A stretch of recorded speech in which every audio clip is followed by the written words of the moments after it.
Dead on the spot ang isang lalaki habang sugatan naman ang kasamahan nito matapos na pagbabarili ng hindi pa nakikilalang sospek sa Sitio Borabod, Barangay Taysan, Legazpi City, bandang alas 10 kagabi. Kinilala ni Police Executive Master Sergeant Carlos Panya, tagapagsalita ng Legazpi City Police Station, ang nasawing biktima na si Elias June, 33 anyos, na nagtamo ng isang tama ng bala sa leeg, at ang sugatan na si Elias Cadjo, 34 anyos, parehong construction worker at mga residente ng nasabing barangay. Batay sa investigasyon, kapwa nakatambay sa labas ng isang vape shop sa naturang lugar ang mga biktima nang hagisan ng bote na puno ng gasolina ng hindi pa nakikilalang sospek na nauwi naman sa habulan hanggang sa mapaslang ang isa sa mga biktima.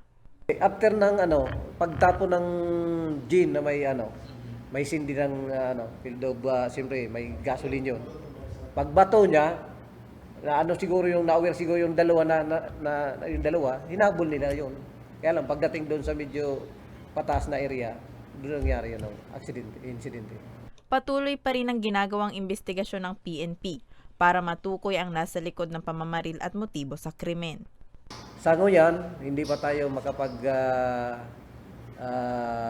kumpirma kung nasaan na itong suspect or yung identity na itong suspect natin.